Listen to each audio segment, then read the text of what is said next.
Hello and welcome to Eye Openers. Thank you guys so much for joining us today. And also thanks to our guest, Joe, for being here with me.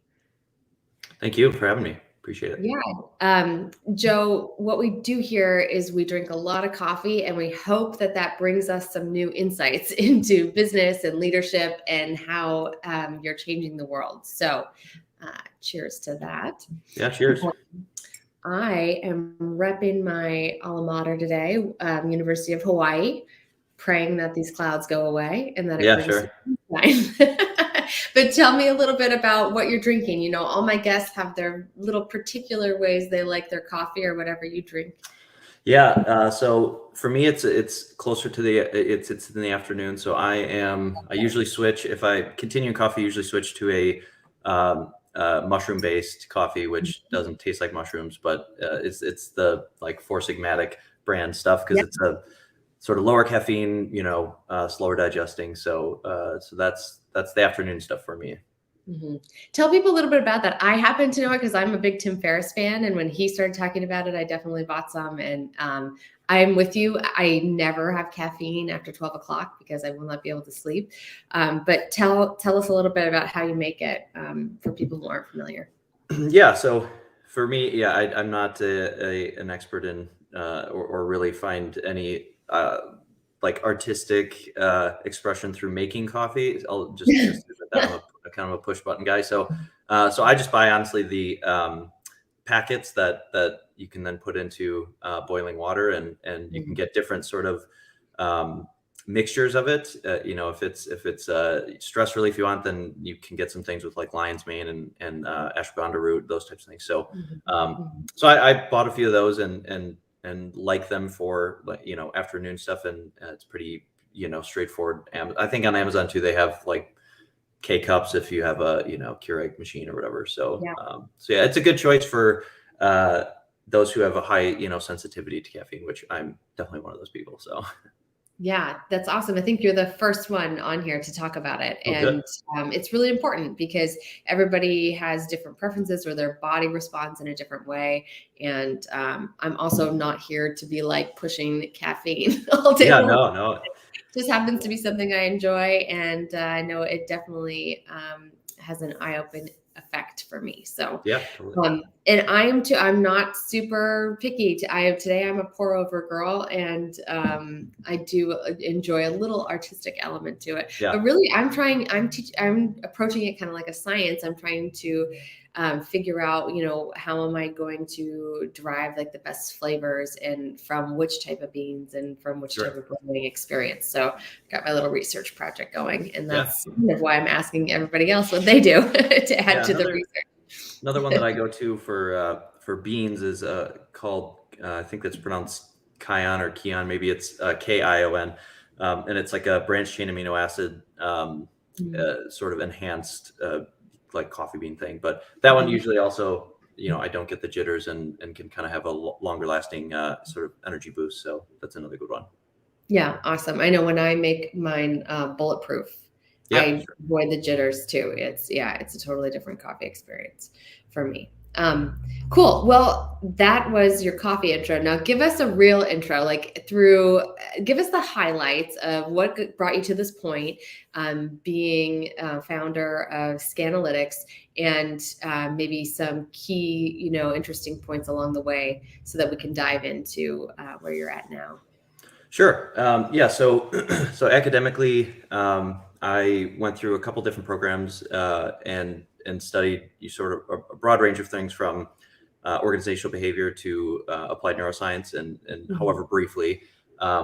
In between those programs, I spent some time in the military, in the Marines specifically, and so got in a very sort of brief period of time got exposure to a lot of different type of I suppose organizations and styles and those types of things. So yeah, I'm sure my guests can tell already why I had you on because I'm a total brain nerd yeah, and I love organizational behavior. So, and then I'm so excited for everybody to hear about how that ties into the military because yeah, we know, like as civilians, is that it's revered, right, for the certain organizational components. So go on.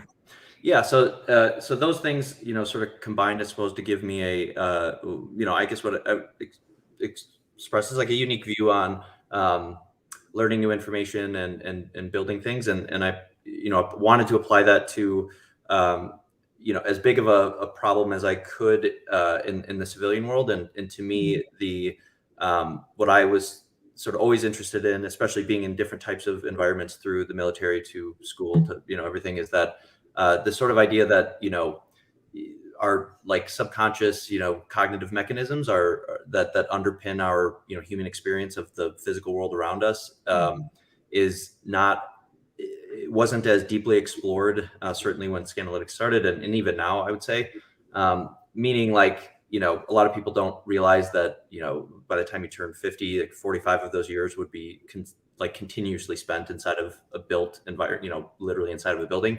Mhm. um, and so it may, COVID sort of accelerated I think, understanding of that or appreciation of that, given that a lot of people have spent more time in buildings than maybe even before.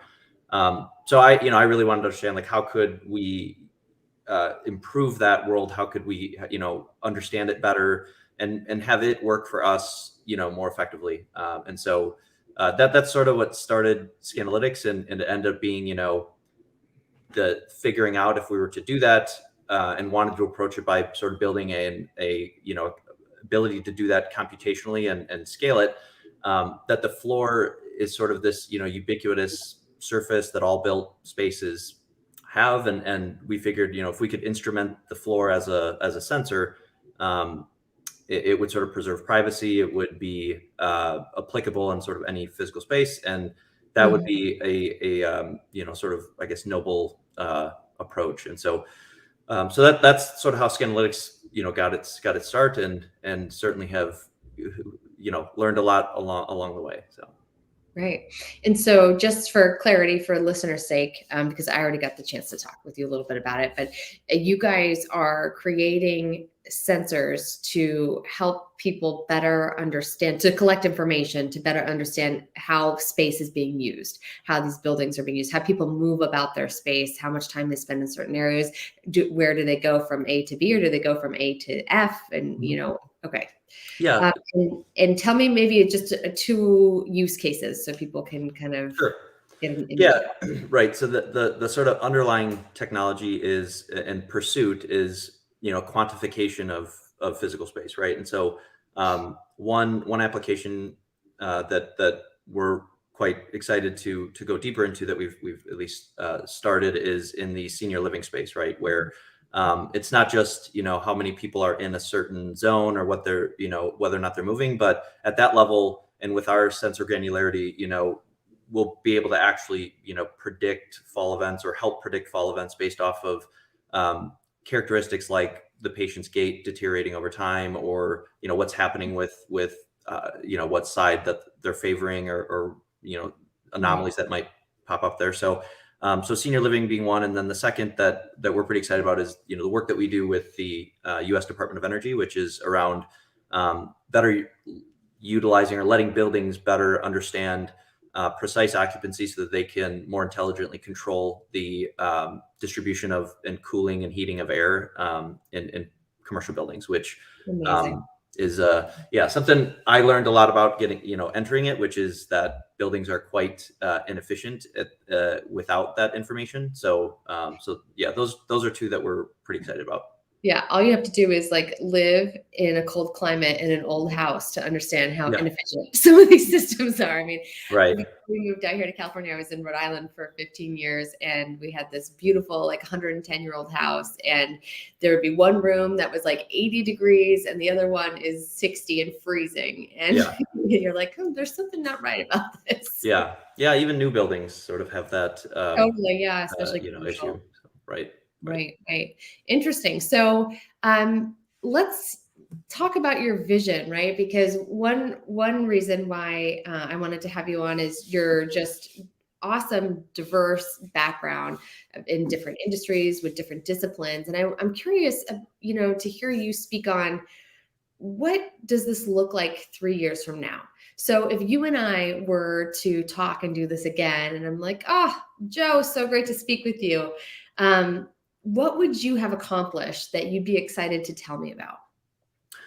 Yeah, so I think for us, 3 years from now, the thing that we'd be most that I personally be most excited about is enabling, some number of other, developers or companies that have built solutions on top of the intelligence that our, sensor system is helping, create. So, Mhm. yeah, I mentioned earlier, our ability to quantify physical space, and we think about, of course, a number of applications that we get excited about internally, and we build those applications like, senior living energy control.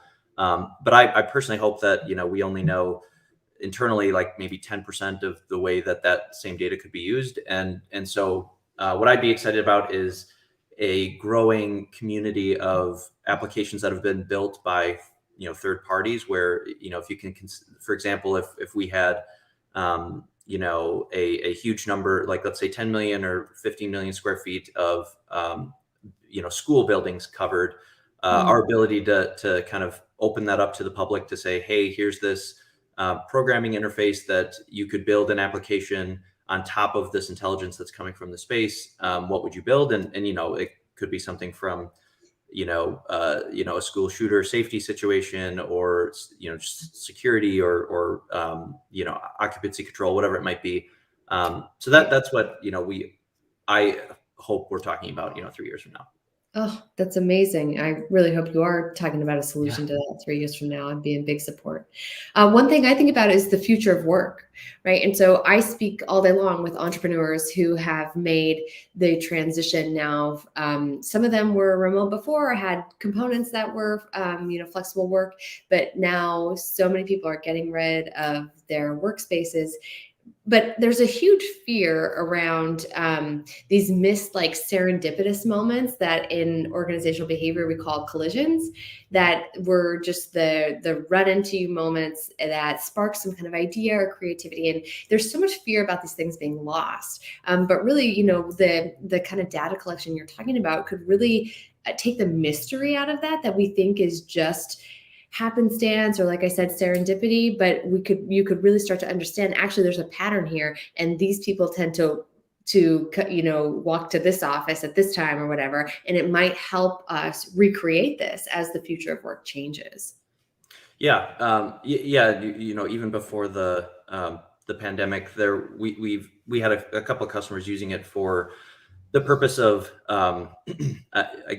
sort of productivity analytics, but basically saying, if you were to take a qualitative survey of employees using a space and ask them things like, how many times do you think you would use this conference room if we built it, or the stand-up desks if we built them?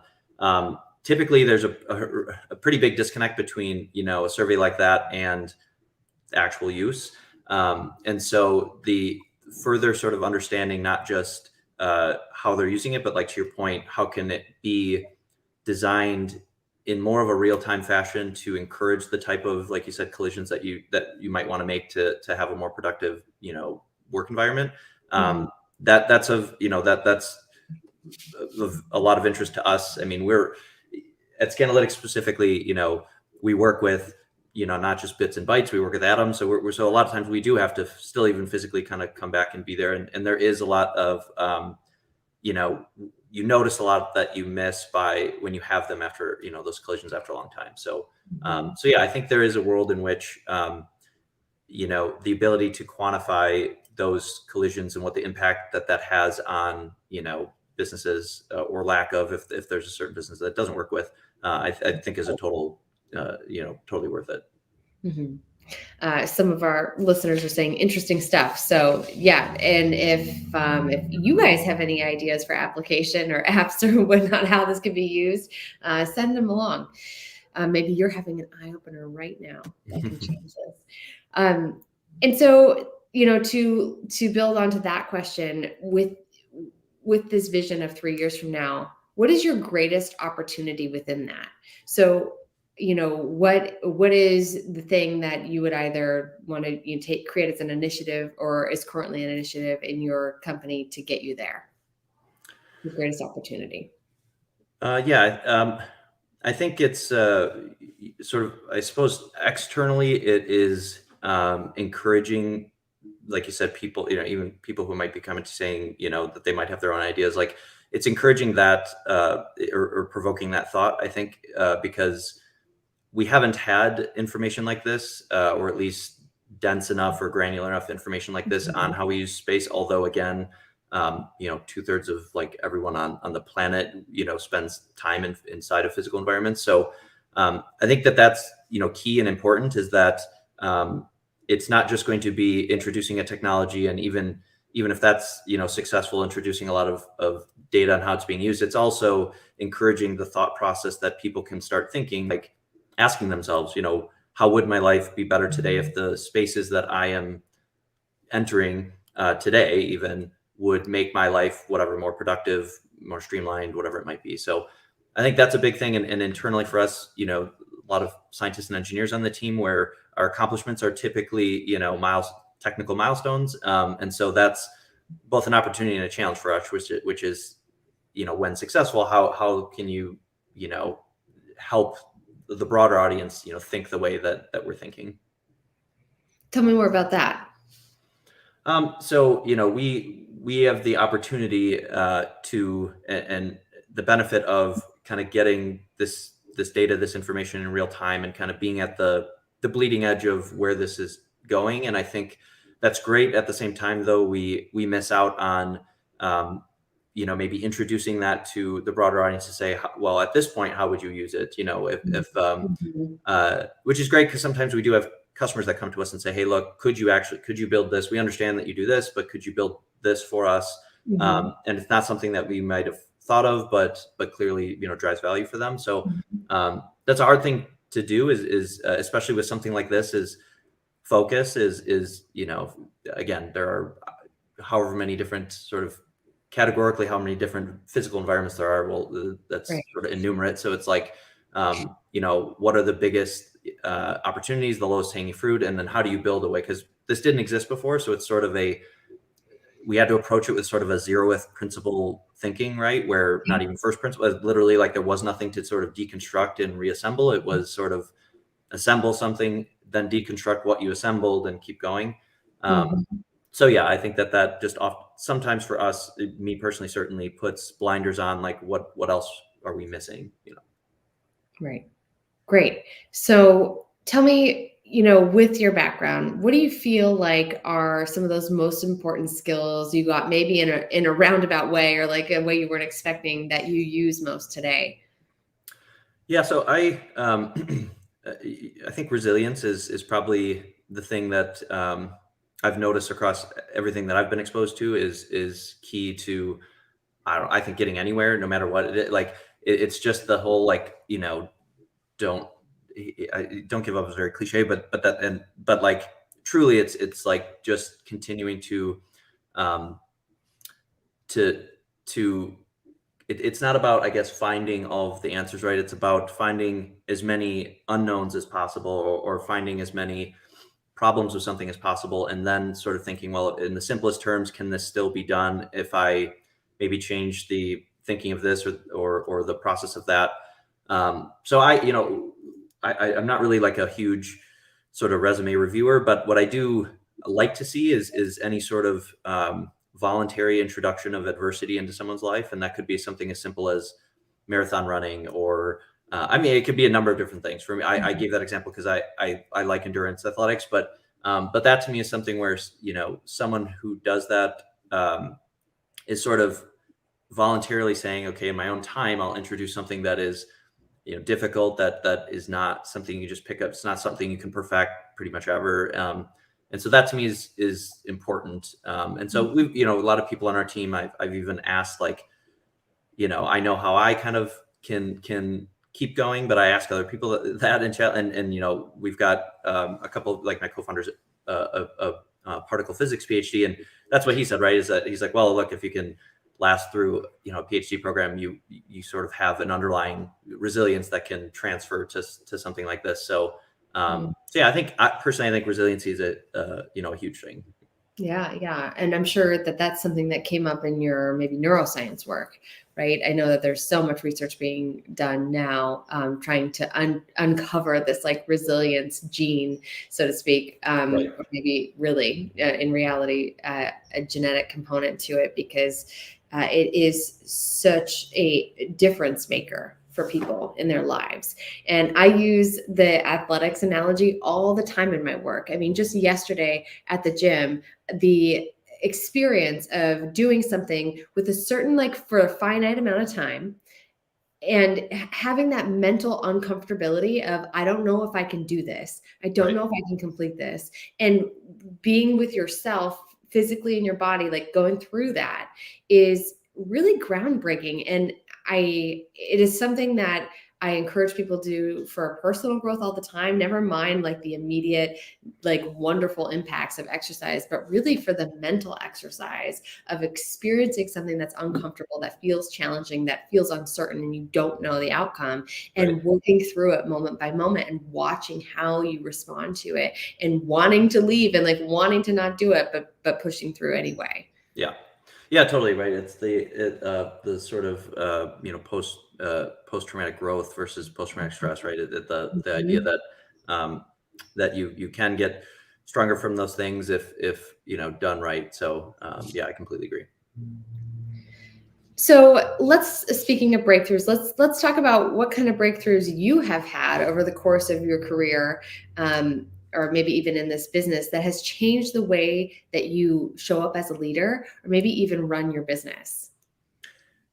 Yeah. So for me, it's the realization that you can pick up a series of uh, books on a topic, even if complex, and I think teach yourself enough or learn enough to make moves in places that you might not think you can. Like, I mean, we're at Scanalytics specifically, for a long time we sort of battled with this idea that we were marrying two industries that you know for the same analogy, like, weren't even at the same dance, which is like building materials, or even specifically flooring, and like printed electronics or large format electronics, right? And so I a lot often, breakthroughs for us has come from being like, well, we could be on the phone with an expert in one of those fields or the other, and still challenge uh, the way that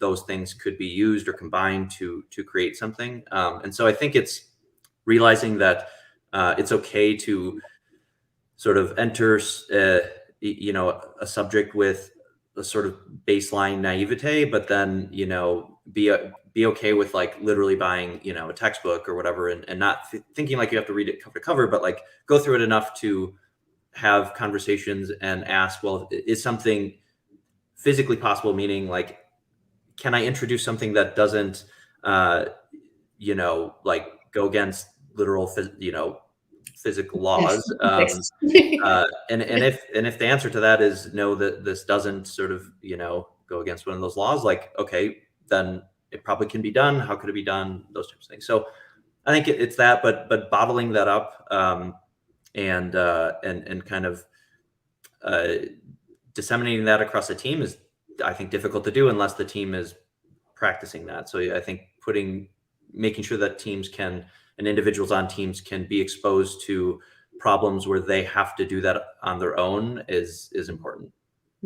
Right, right. So what I'm hearing is to not lose that student perspective or mentality, that you guys are always learning, and you need to kind of keep pushing the envelope. But in order to do that, we have to like stay curious and have it, be okay with failing, or be okay with the answer of the physics question really being no, and Right. pivoting and trying something else, right? But that requires, I mean, from my seat, from an organizational perspective, a certain amount of psychological safety. So now, coming from a science background and moving into leadership, I find this is a really, really tough transition for a lot of people to make. Tell me, how do you create that culture where it's okay for people to try things, or maybe be a bit naive, ask those big questions, have something fail? How do you create that psychological safety in the organization? Um, I think through demonstration, right? Like, and maybe even an explanation or a reminder of that demonstration. So if I'm doing that personally, I try to say like, hey, I'm certainly the more I learn, the more just learn that there's so many other things I don't know. But the ability to say, well, I was okay with exploring this, doing this, and here's how I did. So I think it's explaining, if you have some big, breakthrough at the leadership level, I think it's not just, I think positioning it as just, oh, I'm smart and figured this out is the wrong way. I think it's literally like, oh, hey, like I knew nothing, didn't really know anything about this. This is how I approached it. And sort of success was not like guaranteed in the, set of outcomes of that exercise. Right. So I think it's encouraging it and showing it, like explaining that, you do it at the leadership level, you do it in whatever position, and giving some examples to people so that they can identify it when it's an opportunity and do something about it. Awesome. And how do you guys, tell me, what does communication look like, or even, I don't want to call it performance management, but really, how are your teams staying in touch and staying connected so that those kind of opportunities happen? It's like a conscious effort. I think people forget. Yeah. Yeah. Admittedly, we're predominantly asynchronous with communications post pandemic or intra pandemic, but still sort of I still think there's a sort of big benefit to getting people in the room. It's with some frequency, some cadence, and even if that's tough to do, I think it's showing up, even if it's asynchronous, it's showing up and making it so that depending upon the composition of the team, right? Like some people are great with Slack and tools like Slack where you're sort of being interrupted, and then other like us, we a lot of us respect each other's sort of heads down time. Like I think we all, at least at Scanalytics, kind of understand that we all probably have, I don't know, 3 to 4 hours of like really good, creative effort, like time that we can really put towards, right, deep work. And so it's respecting, it's finding the balance between respecting that and not interrupting, and sort of keeping meetings really for what meetings need to be, not, just having them to have them. And then finding the balance. I think we started with a lot more sort of like meetings and check-ins and all those types of things, and then shrunk them as we, if something sort of didn't have the, value that it had when it started, we were okay with saying, okay, we can get rid of that. So, I don't think that we've perfected it by any means, but I think we found a sort of happy, medium. Awesome. And I love that you guys reassess and you see, like, is this meeting, still valuable? Is it doing what we need it to do? And if it's not, being brave enough to get rid of it. I think so many people are stuck in the fear of like, well, what if we, maybe we don't know really what it's doing. And if we remove it, oh my gosh, who knows? But right. I am such a huge proponent of the deep work stuff, and we are just trading that in for these interruptions. Like I understand the value of Slack. I have some guests on here who don't even believe in email, but man, I am not somebody who can deal with the interruptions. And I love that you kind of keep that open to like however people like to work and giving them the autonomy to kind of choose. But yeah, it takes guts to like cancel some of these long-standing meetings that don't serve you guys anymore, and to really just change your mind about something. Adam Grant released a great new book about that we, especially in our culture, are so afraid of changing our mind, and it's wild because it really can hold us back in an organization. So that kind of brings me to my next point, which is a huge value that this show brings to our audience, is getting real about some of the darker sides of entrepreneurship. And because I feel like so many people that I have worked with and met have struggled in isolation when they didn't feel like they could be honest about, what, our business isn't doing great. Like I could use some help or whatever, because we have to be the face. We got to be the brand ambassador. We got to be our own cheerleader. So there's not always a platform for that. So I want to ask you now, being willing to be vulnerable, What would you say is either yours or your organization's greatest weakness, or something that's holding you guys back from your next level of success? Yeah. So, definitely personally, it's if I sort of figure something out or feel like I've come to a place where I have a conclusion that, satisfies a number of conditions that I've made to move forward. Mhm. Mentally, I'm moving on from that. But the next step that I might have is to then describe that to stakeholders or whatever. That could be employees, that could Mhm. be partners, Mhm. whatever. And so a weakness of mine is expecting that they will also come to the same conclusion, using the same evidence that I did to come to that conclusion. Mhm. And having already been, on the next thing that I want to address, and not appreciating that they might, want to also consider the same evidence, and consider whether or not they're going to come to the same conclusion. So, Mhm. um, I think that's, definitely personally for me. And obviously if it's personal, if it's mine, then there's some, it's some part of the company's DNA, right? Because, being at the leadership level, that's just the reality. So I do think that comes out right in the company too, which is that we might be somewhere and want a partner that we're partnering with that is critical to our, uh, project that we're on, or whatever it might be, to be at the same place that we are. And reality is, you can't just expect that that's going to be the case. And so that means that, of course, speed of something can be compromised. It could even be, morale compromised, because we're, feel like we came to something, then we're waiting, and then it's not getting done. And so, yeah, I think it's a combination of those things that, of course, those can be leveraged for good. But I found personally that that's been something where then I also get frustrated, and then the frustration has this constellation of, other symptoms and issues that make it difficult to effectively communicate, or it just adds to the problem. So I Mhm. find that difficult personally, and also as an organization. Mm. Yeah. Thanks for sharing. Thanks for being willing to share the Yeah. hard stuff. A lot of people are responding to that feedback and saying like, they feel the same way. You have to recognize who's around you and what value they bring.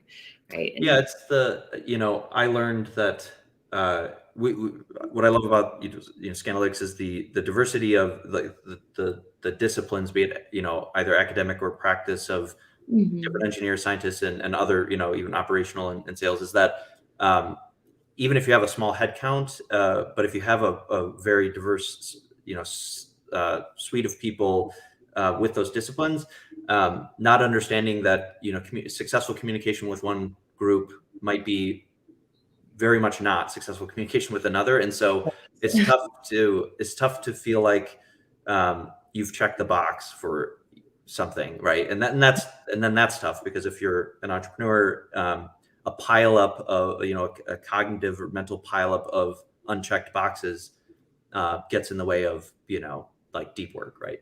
Yeah, yeah, completely. What do you do to manage that? So I have my own little, like, sheet that I made, that sort of corny, call it like the Joe operating system or whatever. And Yeah, I look at cool. this, I like it. I look at this, mental model, or this message every day, and remind myself that, our minds are for, having ideas, not holding them. And so uh, I try to use that to remind me, like, okay, what are all of my unchecked boxes from the day before? How can I make sure that they don't pile up? And when is it okay to sort of, whatever, nuclear, and for lack of a better phrase, like nuclear inbox, and that could be mental inbox, could be checklist, um, where you're not also then compromising, relationships and all that. So I've been, guilty of that in the I'm even recently, like, having things build up, because I'm in my mind, I'm favoring, while I'm doing this deep work, and this is important for the business, but so is sort of, ongoing, communication and checking boxes. Mhm. So I try to remind myself of that, and then try to, for me, literally sort of make it something I can look at and see how I'm actually performing against it. Mhm. Which, Mhm. it's not perfect, but it's improved, I suppose.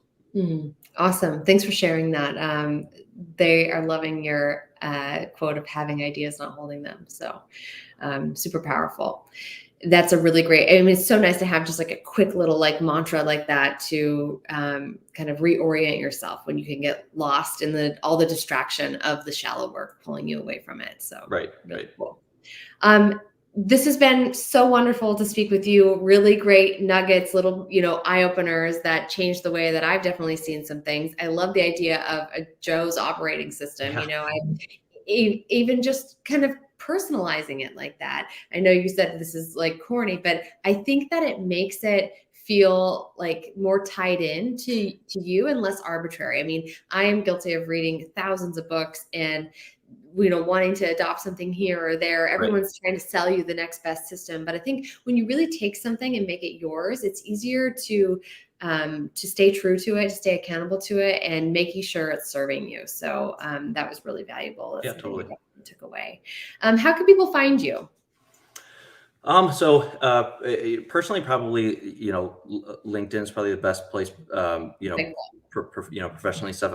I'm on Twitter as well, but I have, sort of, I don't have like a huge following or anything, but I do like to use it as a tool, of course, to do things. So I'm on both of those, but I'd probably say LinkedIn's the best there. Okay, awesome. I'll make sure that your profile link is in the show notes and that people can reach out if they want to follow up with any of this. So thanks again to all of you guys for joining us. Loving your comments, love the conversation. Let's keep it going. If you enjoyed this episode, please give us a like or feel free to share it on whatever platform you're seeing this on. We try to get shows out to you guys every week so you can learn from other entrepreneurs who are out there really living it and are in their arena doing it. So thank you again, Joe, for being here, for being willing to share, even the not so pretty stuff. It's how we all learn and it's how we all grow. And until next time, thank you guys for being here. Thanks.